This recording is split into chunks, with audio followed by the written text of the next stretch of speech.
Sometimes death is really far. Sometimes it's close. Either way, all we ever want is an answer. An answer about our mortality, our time here. What are we supposed to do? Another question that some of us might ask is, what's the point? Why are we here? A lot of young men that are born with a warrior spirit just figure, we don't have to worry about it. We'll just go die a glorious death in battle for what we believe in, our country, our freedom, our rights. That was my plan. And it almost worked out once, a whole bunch of times. Just couldn't pull it off. Couldn't check out. Didn't really think about it in the sense of a higher power, but I did believe in one before I enlisted. I got in a little bit of trouble. Imagine that. And in doing so, I did some community service and got a job because they liked me, and it just so happened to be at the YMCA. And it was nice because if you work there, you get a free gym membership. And I decided that this is my ticket. I watched a show, it was a documentary about Bud's Class 231 or 234. I can't remember, but I know some of these guys, and I've worked with some of these guys, and I've lost some of these guys. Anywho, I also learned that my plan is very insignificant. What I want is very insignificant. My timing, even though I've been professionally trained to do it to the second. When you're in Navy special programs and special operations, especially when it comes to diving, seconds count. You want to worry about being 5 minutes late? We're not even from the same galaxy. It's not the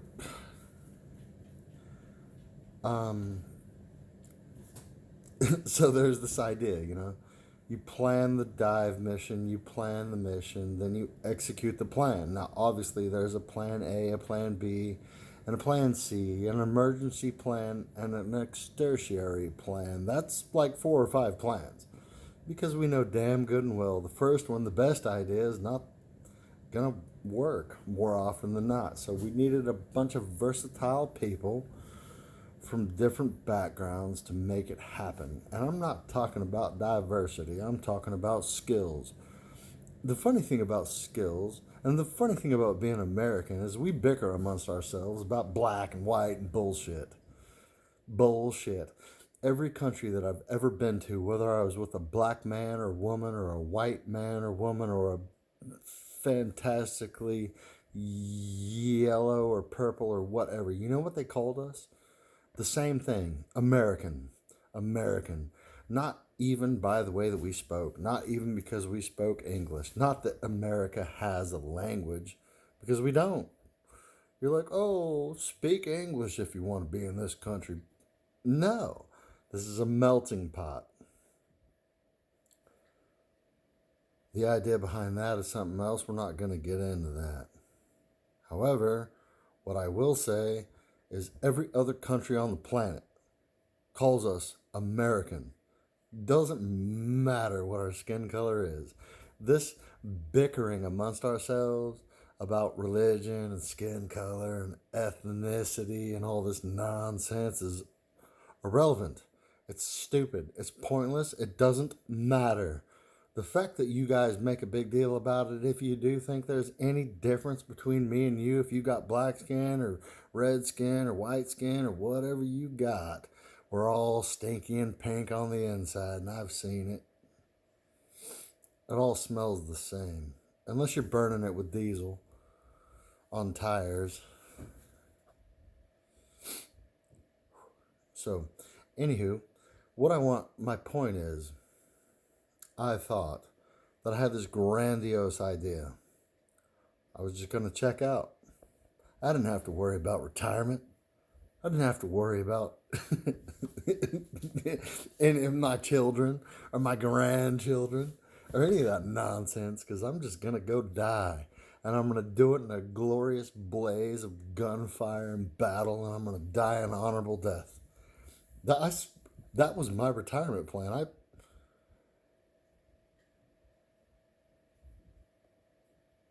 I put a lot of effort into making that happen, but it didn't. And it didn't because before I executed this plan, somebody saw that it was serious and they asked me a question that I had a real hard time answering, but I had to come to the agreement. And the guy was a Mexican, but he lived in America, therefore American.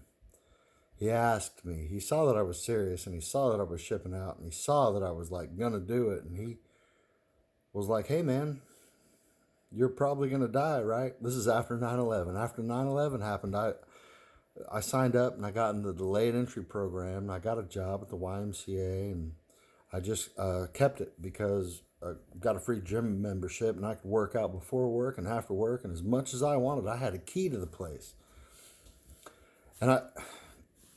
And when he realized that I was actually doing this, he asked me, when you die, do you know where you're going to go? And I was just like,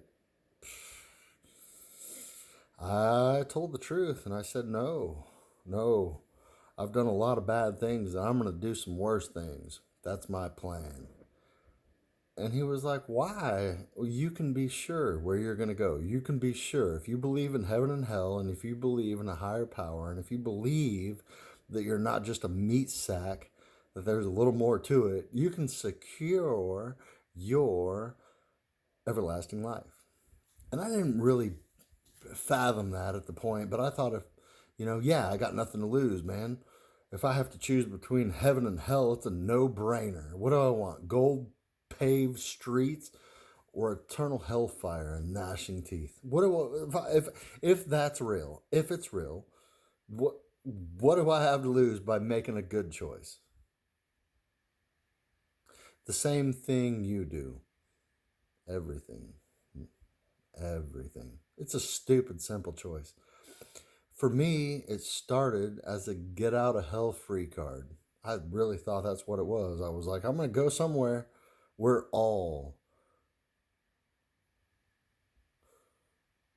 we are all guaranteed to do one thing. We're all fatal. We're all terminal. It's just a matter of time. However, we're not. I didn't realize that at the time. It's been a progression. It's been a growth. Just like this channel, we started out with knot tying. Now we're curing serious physical ailments. Everything from cancer to liver cirrhosis to diabetes. We're doing it. I'm doing it. We're doing it. Here, me, God, you, all the powers to be are in on this. There's a lot of truth to it. You don't have to believe. It doesn't matter. But if you live the rest of your life thinking that this is a fairy tale, you're going to run out of time. And then you're going to learn the hard way. I hope that you don't do that. I hope you don't do that. Man, what it boils down to, let's throw out the meat and taters and get down on the steak. Let's eat some meat. The meat is heaven, hell, pick one. That is all. That is all. Kiss. And I'm not talking about my ass.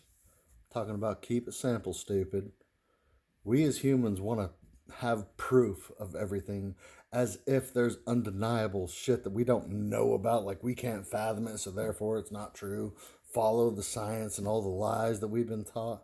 It's hard to believe anything nowadays, especially with AI and all this nonsensical digitally generated BS. It's really hard to know what's real and what's not. But I can assure you of one thing.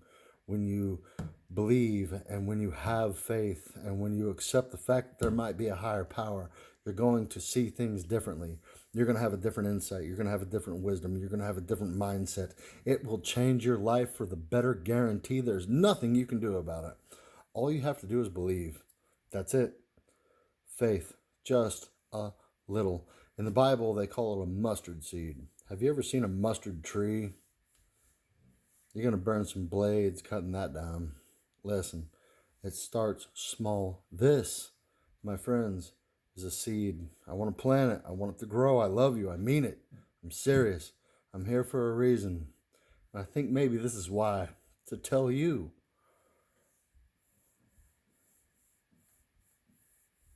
Carry on smartly. I love you. I mean it. That is all. Stay salty. Thank you, Keely.